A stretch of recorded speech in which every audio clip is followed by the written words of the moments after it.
The Florida Legislature's 2025 session is supposed to end in about 24 hours, but it has collapsed into dysfunction. But there's also a chance that maybe there's a little bit of method to the madness. We're going to talk about that next.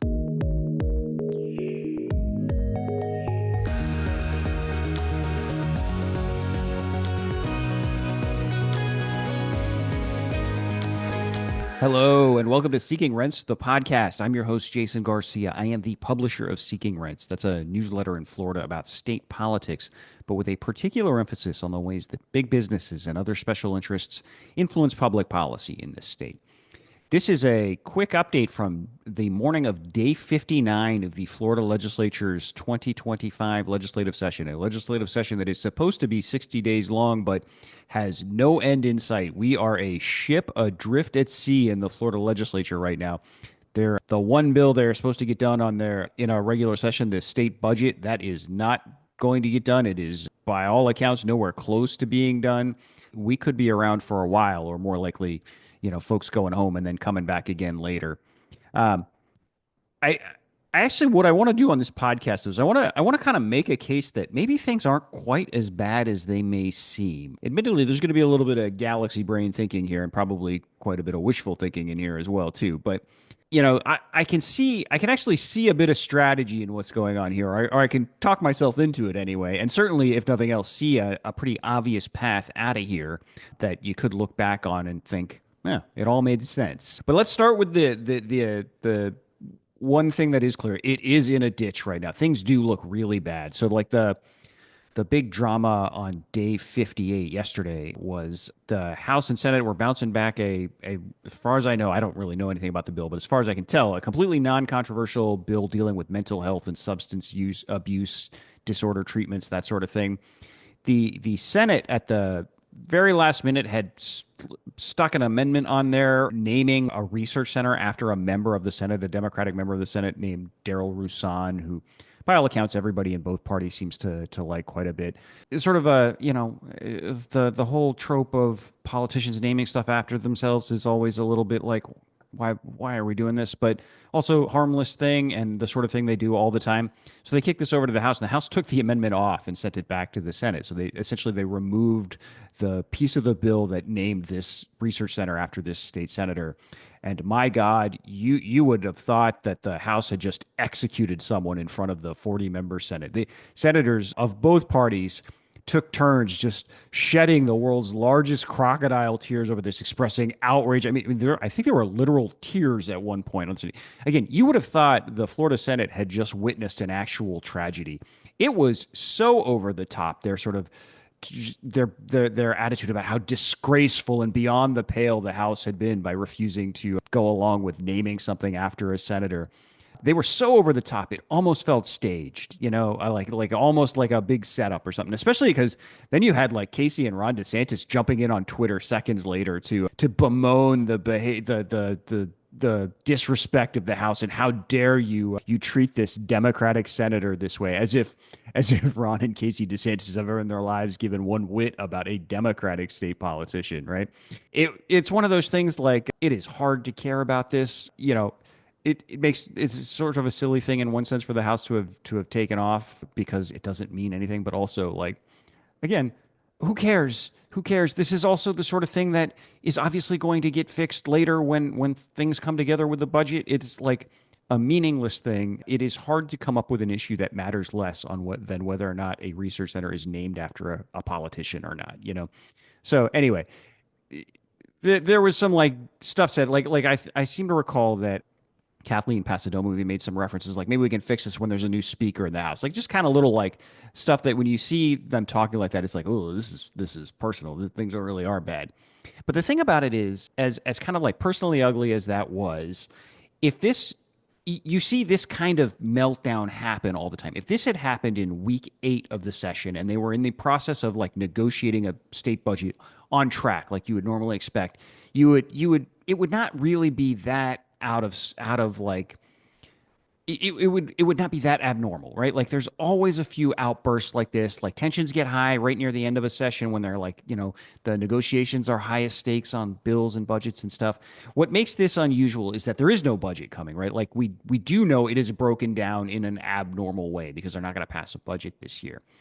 And so as you kind of think about where things are headed, like I think we mentioned this on another podcast, as with if you're not going to pass a budget during the session, you've kind of lost the main pressure point that gets a deal done. Now you no longer have the end of session as the impetus to make negotiations finally conclude, right? And so the next pressure point, as far as I can tell, is not until July 1st, the start of the next fiscal year. So we could be settling into kind of a long nuclear winter here, where it is entirely possible, seems even likely to me right now that the legislature is going to go home on Friday and they might not come back till May or June to pass a budget at that point. And so if that's going to happen, you start to game out like what that would look like. Obviously, Ron DeSantis, who has been at war with the Florida House of Representatives, which has been going hard, particularly at Hope, Florida. We've talked about this before. This is that the charity that Casey DeSantis founded and that the DeSantis administration used to move $10 million of money from a legal settlement over Medicaid overbilling. They used it to move that $10 million through this charity, put it into a couple of dark money groups that were major contributors to a political campaign the governor was waging against the marijuana amendment. It's been the dominant story of this year's session, and the governor is just furious about this. So he's been attacking the House left and right. And so obviously, I think even yesterday he was out there saying like this has been the least productive Florida House ever. They're going to leave town without a budget. If you're going to be sitting at home as a legislature for a couple of months before you actually get a budget done, that's a long window for the governor to just be going all over the state talking about what a do-nothing legislature you are, what a failed legislature you are. So you would obviously want to try and get in front of that, and so this is where I'm going to start talking about why I think things might not be as far off the rails as they may seem. So one thing the House and Senate did do yesterday is they passed a big condo bill, House Bill 913. We haven't really talked about this on the podcast or newsletter, mostly because I got to tell you, I do not know a lot about condo law. It is not a subject I've dived into, but like in very broad strokes, this is fallout from the horrific Surfside, the condo tower collapse in Surfside in South Florida a couple of years ago. That prompted the legislature to step in and pass laws, and the governor signed them, dealing with like making sure old condos are like doing maintenance tests and like surveys to see like if the structural integrity of these buildings, and like making sure they fund like repairs to make sure another Surfside sort of doesn't happen. In very broad strokes, this has created all sorts of chaos in the condo market because this stuff is really expensive, especially in like a lot of these older, not super like ritzy condos. People are starting to like have to come up with a lot of money to pay for these inspections and then these repairs that are required to meet the new requirements of this legislation. You might remember that earlier this year when Ron DeSantis tried to bully the Florida legislature into a special session. He called one without sign off. It was mostly about immigration, but he tried to put a couple of other issues onto the table, including this condo stuff, because this is a thing a lot of Floridians are screaming about. This is wreaking real chaos in the condo market. And you've already seen like DeSantis and kind of his supporters on social media have been going after the legislature as things have escalated with Hope, Florida, about how they're not even fixing the condo crisis. And so as bad as things seemed yesterday, like when the House did the horrific thing of not naming a research institute after a politician, the House and Senate still managed to actually come together and pass this condo bill, and it came out unanimously in both chambers. That strikes me as like a really big deal, and it's the sort of thing you would be doing if you were sort of strategically thinking ahead to, you know, taking stuff off the tape, taking weapons away from Ron DeSantis as you kind of sit there stewing on a budget for the next couple of months. He's not going to be able to come after you on this condo stuff anymore because you've addressed it, right?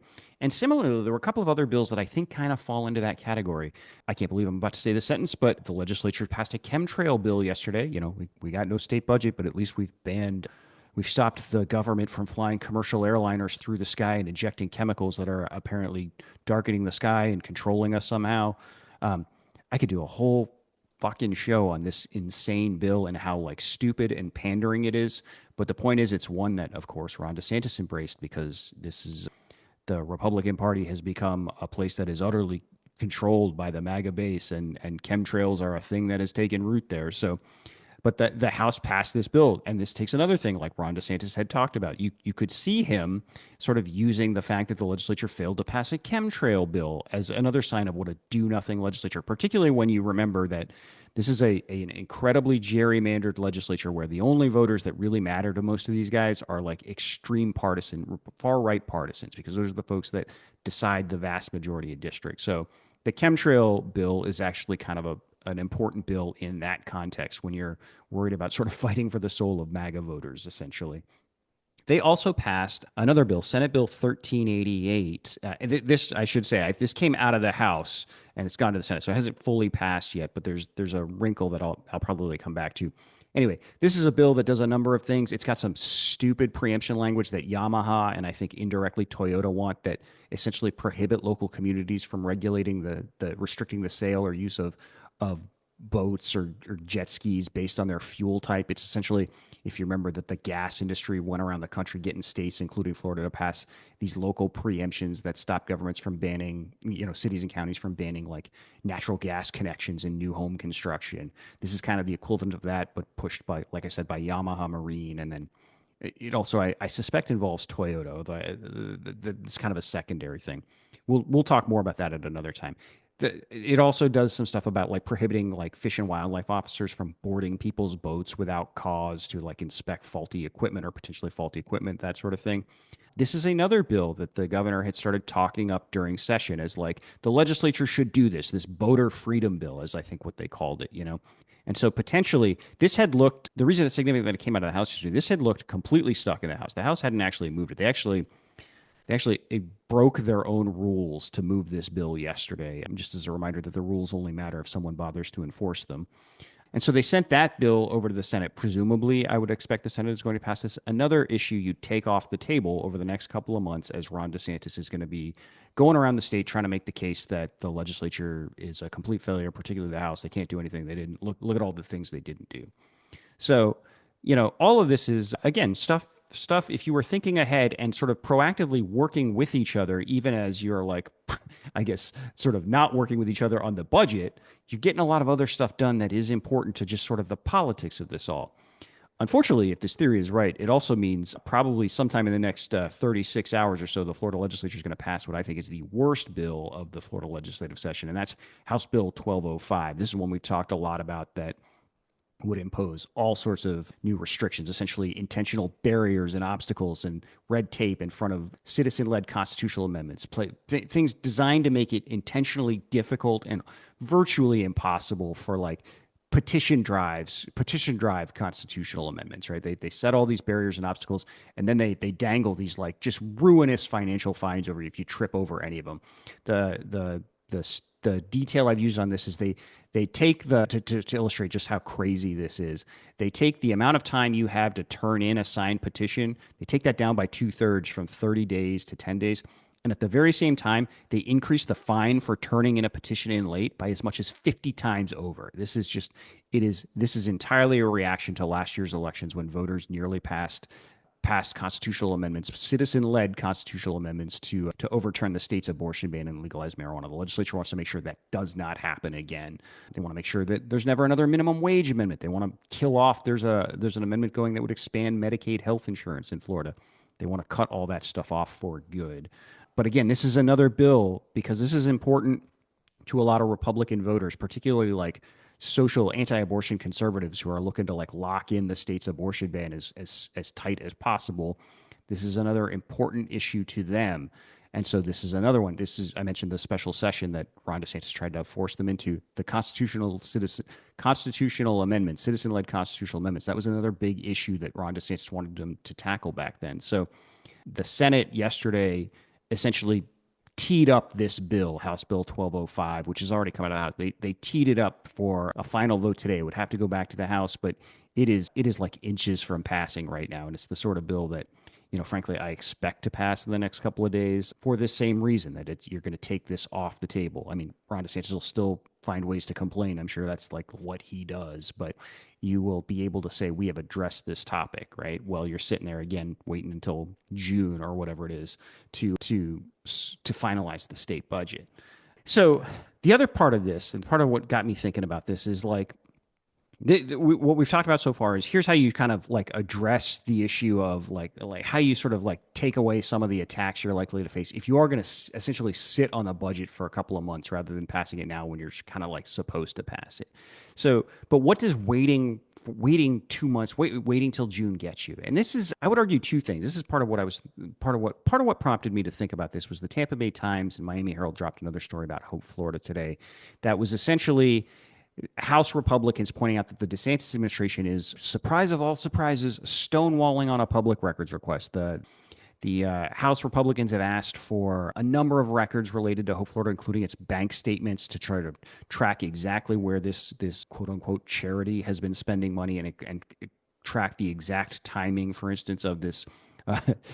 There's sorry, you scare quotes over and over again on this, but this donation that was made as part of that Medicaid legal settlement that the DeSantis administration is refusing to turn those over. The Tampa Bay Times had a long story today, sort of walking through what the House has requested, what the governor's office has refused to turn over so far. And this is actually, it reminded me that the House a couple of weeks ago sent out like a bunch of requests to the DeSantis administration for records related to a whole bunch of agencies, spending records specifically. Like there was stuff about like over purchasing of cars or something like that. They want stuff from the state guard, DeSantis's personal militia, a bunch of different agencies they've requested records, and it's all tied to the budget in the sense of there was this kind of like it's actually a really funny hearing where this came up where House Republicans on the Appropriations Committee were like essentially reading from a script that seemed designed to seem like it was organic. Like one guy even said,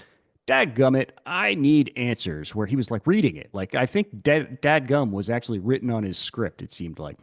But anyway, the logic of this is we need answers to these kinds of questions that we're not getting, the DeSantis administration is not answering in order to like really do smart budgeting, to know what sort of needs we have, where we can cut, where we need to invest. Like it was clearly tied to that, but they didn't ask when they sent these like letters of request. Again, they're essentially public records requests. They're not subpoenas yet, but they set a deadline for May 15th or May 16th, I think actually, and that's that's 2 weeks after session was supposed to end to begin with, which is just was always kind of an odd thing to do if this was related to the budget. You're supposed to have passed a budget by May 2nd. Why wouldn't you be asking for this information more quickly?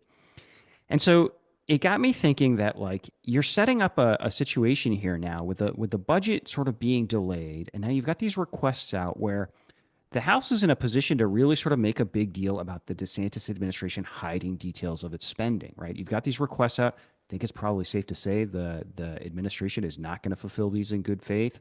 You've got multiple steps here to like make this like a larger story. You could potentially sue under the Public Records Request Act, right? Or I'm sorry, the Public Records Act. Like a lot of journalists have had to sue in order to get records out of there.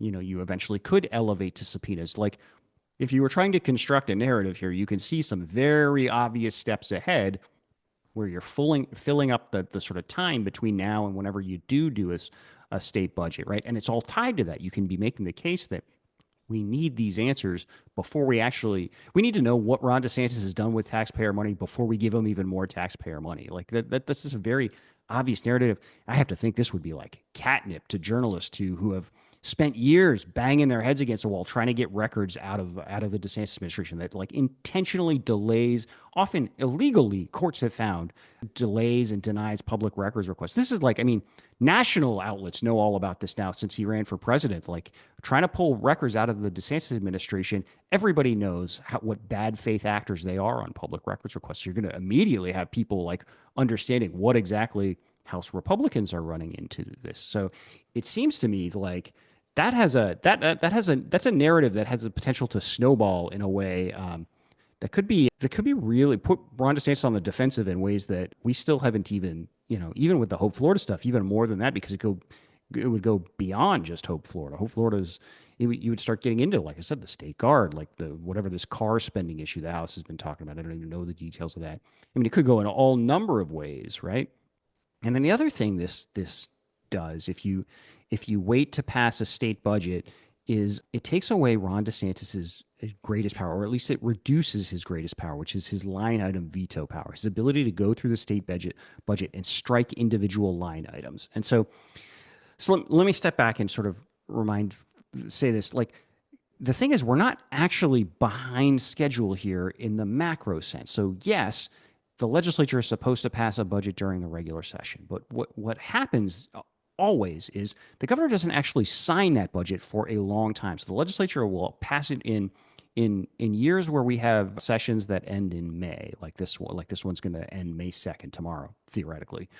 The governor still sits on it until it's usually sometime in June, just before the fiscal year starts, when he actually signs it, because he spends all that time, he and his staff spend all that time going through every line in the state budget and figuring out everything they can. Who's it important to? Which lawmaker wants it? Which lobbyists and contributors want it? We have documented this in stories in the past. They will squeeze donors that want stuff in the budget for campaign contributions before they make their decisions about what to sign or veto. So by waiting to send the budget to them, you dramatically reduce the amount of time he has to do that sort of thing, to figure out what's what in the budget, what can be spiked, even stuff as simple as, there's a long history of Florida governors, vetoing stuff on the front end so they can claim in public what fiscal conservatives and fiscal hawks they are, but then turning around and finding ways to, like, administratively fund these same projects. You're not supposed to do that. I think it's one of those, like, technically against the law sort of things, but it happens all the time. This is like, since I've been covering the legislature, you hear legislators talk about, like, well, yeah, he vetoed it, but we're actually getting it funded through the agency, so it's fine. This is a game they've been playing forever, but you take away his ability to figure out, like, what can he veto harmlessly, like where he gets the credit but can still, like, avoid antagonizing any of the supporters.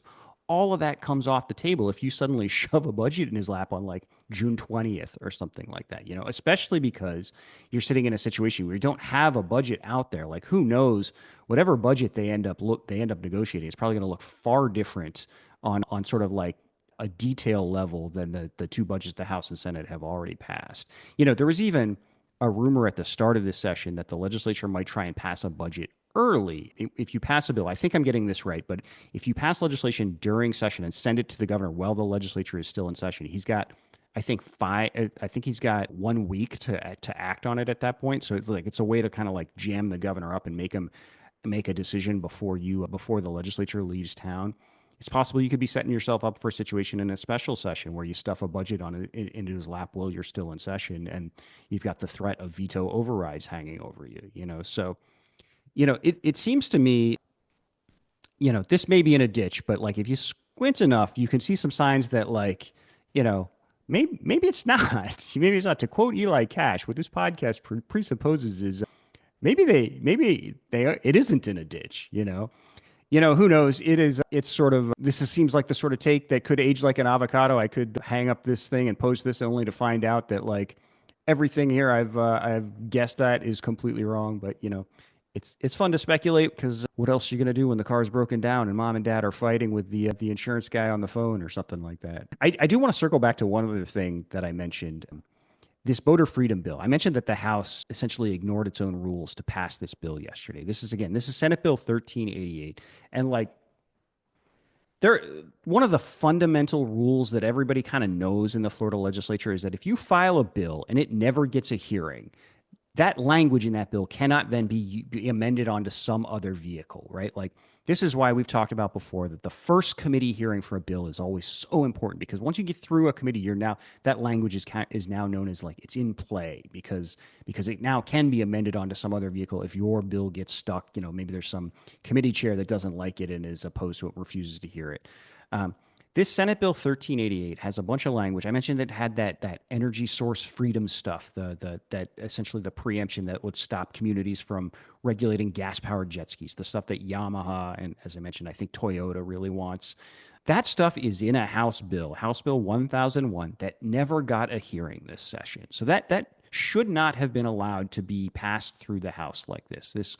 It's like I said, this is a fundamental rule, but Nobody bothered to call the point of order or enforce that rule. And it's a good reminder, if there's any lesson we've learned in the DeSantis administration, it's that the law only matters when someone is actually willing to enforce. It's only against the law if someone calls you out on it. And nobody in the House, for instance, seemed to care about this. Again, I sort of argue, I could make a case that suggests that they're thinking strategically here, that they want to get this bill done because they're trying to take things off the table for, tools away from Ron DeSantis. But the reason I bring this up is we got another bill like this coming. We have talked in the past before that the banking industry has been lobbying to essentially cut funding for legal aid programs. And without getting too deeply into the weeds on this show, because I've already been talking for quite a bit of time here, but legal aid in Florida, which is a program that provides lawyers to low-income Floridians in like really critical cases, like child custody cases, if you're for victims of domestic violence, like veterans trying to get benefits, that sort of thing. Yeah, families facing eviction or foreclosure. Legal aid provides civil attorneys to low-income people in those sorts of situations. In Florida, legal aid is funded with the interest on certain bank accounts that law firms open that hold. They hold certain kinds of client money is held in bank accounts. The interest from those bank accounts is how Florida funds legal aid. Banking industry lobbyists are lobbying for a bill that would essentially allow the banks to pay much lower interest rates on these accounts. I'm glossing over some backstory, but I'll throw a link into the show notes so you can read more in detail. But the net result of this would be to save banks a bunch of money because they're paying lower interest rates, but to gut funding for legal aid, which is genuinely it's a critical program for low income people. It's one of the tools we have out there that ensure that courts just don't become like a total playground for the rich and a place where people with money can bully everybody else around, right? So I say all this because the Senate has now passed two different bills over to the House with this language in it. It's known by an acronym of IOTA, which stands for Interest on Trust Accounts. So they have sent the IOTA stuff over in two different bills, Senate Bill 498 and House Bill 1589. Both of those are now sitting over in the House. But the House has its own IOTA bill. I don't have the number in front of me, but I'll throw it into the show notes. And the House IOTA bill has never been heard in a committee. This bill should not be able to pass the House. So if this comes up, I don't know how many people, I don't know how timely this will be, but if this comes up, somebody in the House needs to call a point of order on that bill if the House takes it up. I don't know if they will, but this should not be allowed to pass. The banking lobby should not be allowed to win this fight by breaking the rules in the House. So anyway, just wanted to flag that up. And, obviously we'll have plenty more complaints about it if they do. So, okay, we're going to leave it there. House and Senate are both about to go into session on day 59 of day who knows how many, but so we'll be back again, maybe later today, probably more likely sometime tomorrow with another quick check-in. And then pretty soon we'll know just how deeply into the ditch we are. So as always, if you can, make sure to click like and subscribe, leave a comment or a review if you can too. And then if you haven't already, think about signing up for a subscription. Easiest way to find us is at seekingrentsfl.com. Subscriptions are free. Nothing's behind a paywall, but there is an option to voluntarily pay for a subscription if you can afford one. Okay, thanks so much for listening, and we'll talk again very soon. Take care.